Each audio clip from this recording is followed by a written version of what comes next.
Nigeria produces fashion beyond creativity and have created designers who have achieved international recognition. Nigeria's fashion industry has the potential of exceeding $10 billion in a year. However, there are several limitations. Here in the studio with me to discuss the prospects of the Nigerian fashion industry is an award fashion designer and founder of House of Nwocha, Ugonna Omeruo. She has participated in several fashion shows, both locally and internationally, including Arise Fashion Week. Ugonna is also known for her very exceptional and very bold personal style. Welcome to the Arise studio, Ugonna. Hello. Glad to have you here. Thank you for having me. Wonderful, wonderful. First of all, can I just say how amazing you look? You look stunning as well. I mean, we're almost matchy. Was it a dress code, black and white, right? There wasn't. Okay, so let's dive into so it. random. Like for today, we're discussing fashion all through. And I was like, okay, who's the best person to have this chat with? Ugonna is the definition of fashion. Thank you. So now, regarding your bold style, I know you're very bold with your, even like, I just saw you at Future Face Africa. And I wish we could pull up that picture, but that look was extravagant. What makes you go for pieces like that? So I think I'm a huge fashion fan. I've always been. And Nwocha Omeruo was my style inspiration when I was younger. And she was, I mean, it's amazing that she's still around today. And I literally used to buy these days style just because of Nwocha Omeruo. So her style was so, like, it was everything to me. From the headpieces to the outfits, everything was so like, in awe of her. So that's kind of my style. I gravitate towards exaggerated looks. I don't know why, but nice. So you don't have a problem with the attention, because there's some pieces that you just wear that everyone stares at you. I don't, to be honest. I don't. Okay. Well, it's fashion. Yeah, I know. That's the fashion point. must make a statement. Yes, fashion must make. That's good. I love that. That's the point. Okay, so now the fashion industry in Nigeria is growing. A lot of successful designers. You're a designer yourself. I mean, House of Nwocha has been around for about 12 years now. Can we just discuss the whole process of being a fashion designer in Nigeria? And then I would like to know how come some people just come out at first and then you don't hear about them after a period of 1 year, let's just say 1 to 2 years again. So fashion is an absolutely intense business and job. So when I did study fashion in New York, one of the first things our lecturer said to us was, you either marry rich or you're born rich to do fashion, because it's that capital intensive and it makes you spend a whole lot of money to create whatever it is that you create. But that was way back then. Now, fashion is something that you can do because of social media. You don't have to pay publicists, you don't have to pay PR companies. You can just put your talent out there and it might get the required attention that you deserve if you are really talented. But back in the day, it wasn't that way. So you don't necessarily have to be born rich or marry rich to do fashion now. You just have to be talented and be able to use social media to promote your work. Correct. Even though the challenges now is sustaining the business. You can start, which is what you're saying, which is you don't hear about people in 2-3 years.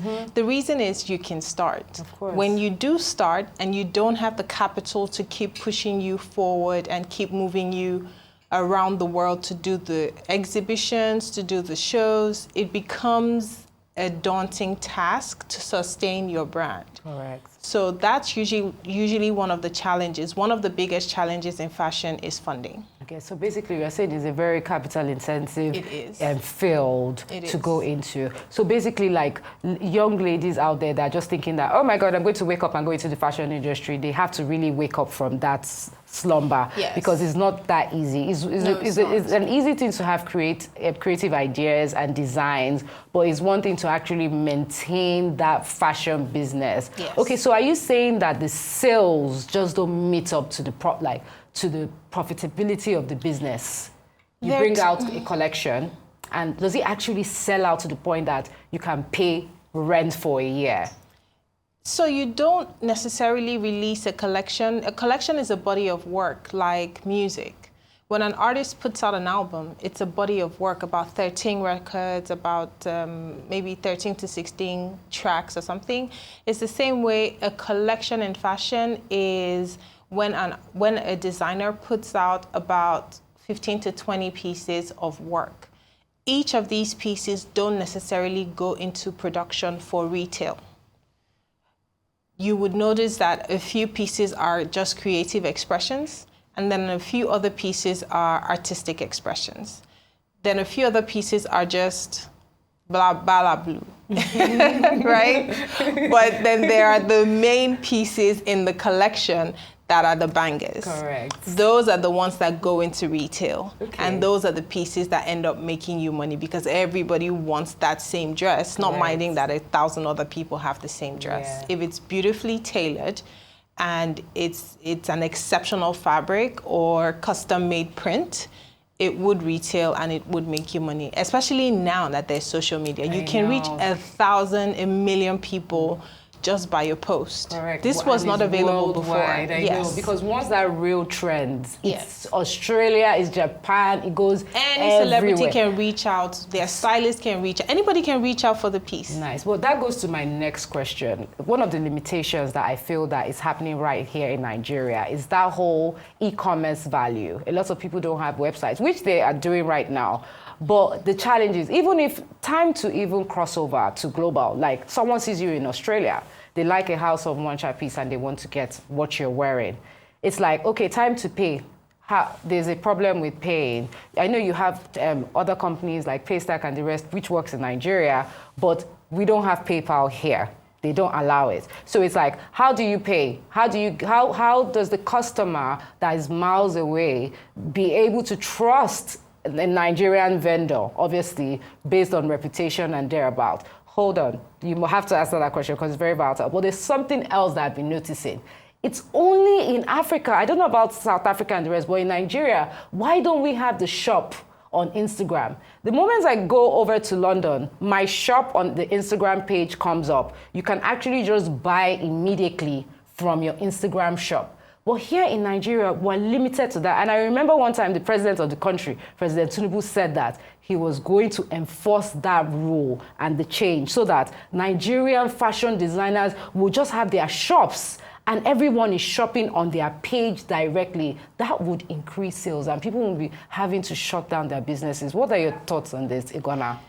So the challenges with the retail and online businesses, the stock. Okay. A lot of Nigerian designers can only manufacture a limited amount of stock.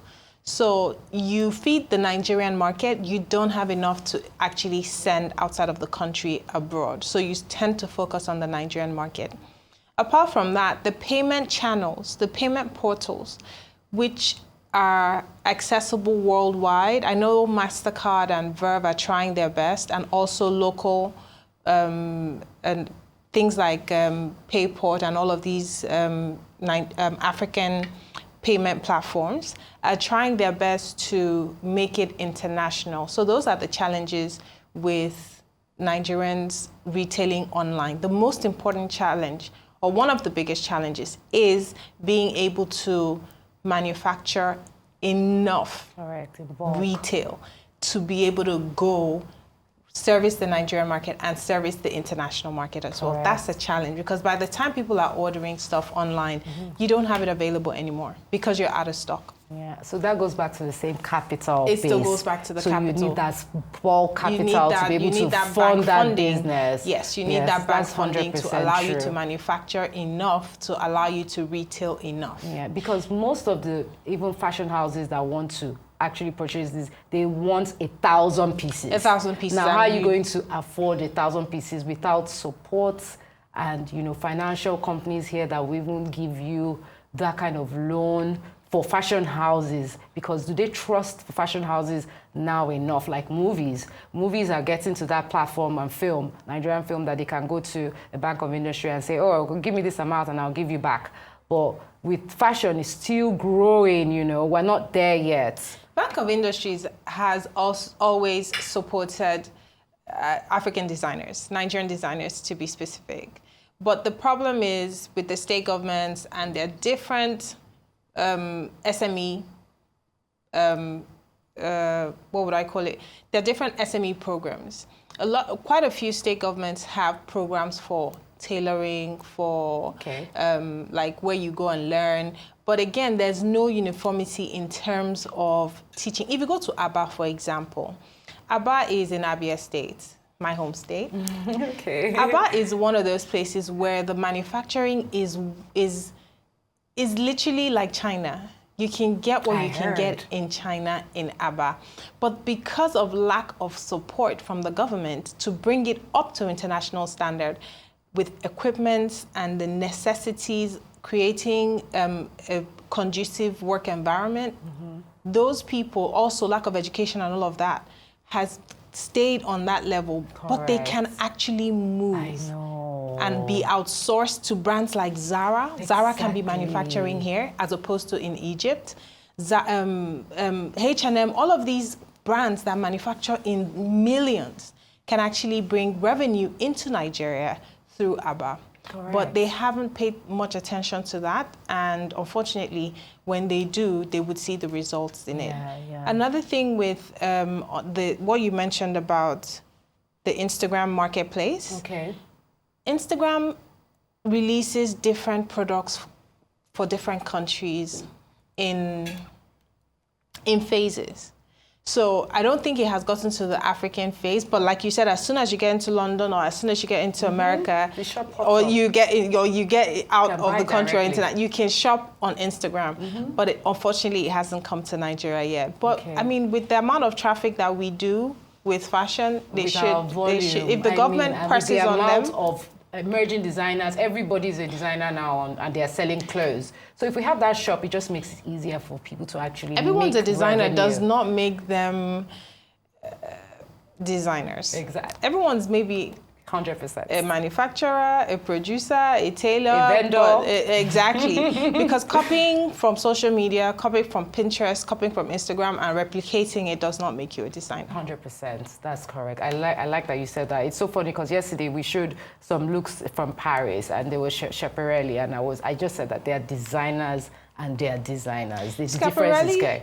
Yeah. Schiaparelli is a legacy brand. No, Schiaparelli existed before there was Chanel. Schiaparelli and Chanel were the only two women in Paris that were designing after the Second World War. So that's how long they've been around. They just didn't have a designer who was pushing as well as Chanel was, because Schiaparelli passed away. Correct. But Schiaparelli is not a today's brand. It's a legacy brand. No, it is a legacy, just like Chanel. I honestly love Schiaparelli, like what they did with fashion. Now that they have the designer that they have. I know, Daniel Rosery, it's amazing. Honestly, I wish we had some looks so that we can talk. But yeah, let's dive into some spotlight on Nigerian fashion designers, because now, obviously, when we were going out back then, there were a couple of designers that were trending, like all the Giola Segos. But every time, you know, we hear this person. But right now, we don't really hear about those brands anymore, and there are new designers in the scene, obviously, like the Vicky James. Is it Tubo or Tobo? Tubo, yes. You know, there's Erica Moore. There's like so many people trending now that they just popped up and they're like hot. Okay, so right now we have, like on the screen, we have a couple of designers that have been trending, obviously. Vicky James, Tubo. Like, so what are your insights on these new designs? Like, see Osas here by Vicky James. Like, they go out of the box. They are very extravagant. They are even taking the international markets on, you know, Golden Globes. There would always be new artists in every industry. Correct. You can't say a Picasso would remain a Picasso for like forever. There would always be new contemporary artists. There would always be new people who looked up to someone, wanted to be them, and became them. Oh, yeah. So it's the same thing with the Giola Segos. Those brands are still around. It's the same thing with the Lanre da Silvas, the Lisa Folawiyos. Those brands are still around. Those were brands I looked up to, and I'm 15 years in. So Vicky James definitely looked up to those brands as well. And she's doing phenomenal work. Her creativity is, you cannot understate it, right? Her creativity is there. It exists. It's a thing. I know. Whether you like it or not, whether you like her or not, her creativity speaks for itself. Yeah. There would always be new designers. And after her, there will be others. There'll be There's more nothing anybody can do about it. More inspired by everything, because every day is a fashion show where you open your social media page and they're about, like, it's so interesting. Okay, so now the Met Gala. Just yesterday we were discussing, I get so excited when I'm talking about fashion.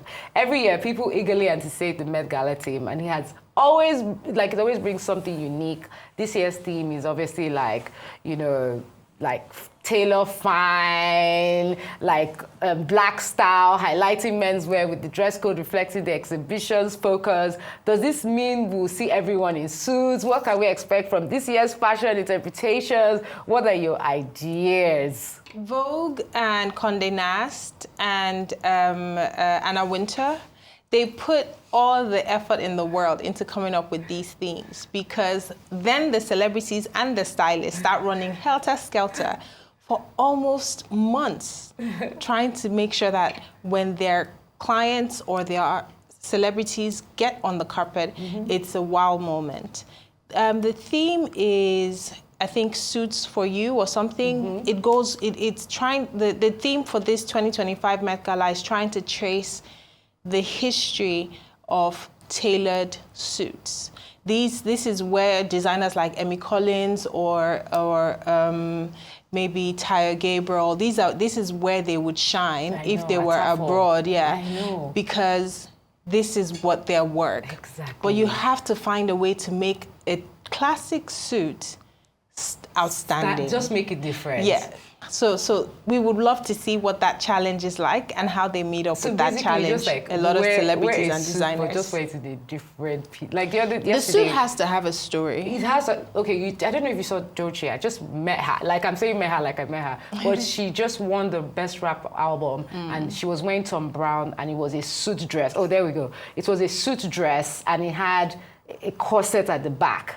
And I hadn't seen anything like that ever. That was so like, if she wore this for the Met Gala, I'd be like, whoa, she would be on theme. You killed it, girl. She would absolutely be on theme. So yes. Okay, so basically just so now, okay, so can we see like Davido? I just saw Davido recently wearing a nice suit on his page, and I was like, ooh, nice. So basically we're expecting nice tailored suits from men. Suits have always been a typical classic way to present yourself as a serious person. Of course. So even when it was only left for doctors and lawyers, gangsters back in New York or back in America or even in Europe, during the Pinky Blinders 1920 times, wearing a suit made you look like a serious businessman. Exactly. So even if you were selling drugs or whatever, you were the kingpin, you were the gangster, you were seen as, okay, he's serious. Okay. Let's discuss this quickly. This was from the Grammys, obviously. They caused a frenzy. I mean, do you know Willow actually looks cute to me? Obviously, she's a bit exposed, but that also kind of fits the Met Gala theme. In fact, even Will Smith was in Balmain, but that his son, Jaden, tell me, okay, you know you're a queen of making statements, right? Like, for the future face, you wore something on your head, like something. Like, what do you think Jaden was thinking when he dressed up in that?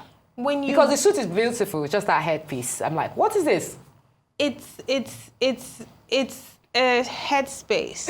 When you get into character, in terms of when I decide on things I'm gonna wear, no matter how crazy it looks, I become the character in my head and like in presentation. Okay. It's almost like when you start acting, or you have to assume a character when you have a script. It's the same thing. It's the same thing with fashion. The moment you get into the costume or the outfit, if it's tomboyish, you start acting tomboyish. Correct. If it's princessy, you start acting like a princess. If you get into character. That's absolutely true. Yes. I've never actually thought of it. And do you know Jaden was? Oh, okay, that is Kachi Ofia, our girl Kachi Ofia in a boss suit too. She looks pretty nice. I mean, I think she's actually wearing a tie. Yes. So, I mean, can you see how everyone is bossing up? So this Met Gala theme is really, it's different because how many styles can you bring out in a suit? We're going to have to wait and see. Okay, that's Miriam Adeyemi from Real Housewives of Lagos. This is Boss B. Okay, what are your thoughts on this idea? I actually love this look. Miriam always... She looks stunning. See, this is stunning. The hair, yes, everything. Then obviously we saw Dochi from yesterday. Then there's this new person that is making wave, Taves. Like Taves from Nigeria. He was actually at the Grammys. Let's check out this suit that he wore. Nice. So I know the guys are not going to have a problem with this Met Gala, but the ladies, what mile are you going to take to explain what that suit is? I mean, by the way, your suit is brilliant. Thank you. Like, if you wore this to the Met Gala now, for me, it's 10 over 10. Thank you, So Jen. what mile do you think we ladies have to go to stand out? I think it would be the designers who would have the challenge of creating a piece that is absolutely breathtaking. And that's the challenge they would have to overcome, and they will, because designers like Prada, Gucci, they're gonna own this Met Gala. Wow, I can't wait. That's what they do. I cannot wait. And you'll be surprised, Schiaparelli as well. Nice. Okay, so thank you so much, Ugonna, for joining us. Wonderful chat. I knew it was going to be a wonderful fashion chat. Okay. Thank you for having me. Thank you, and we look forward to having you again.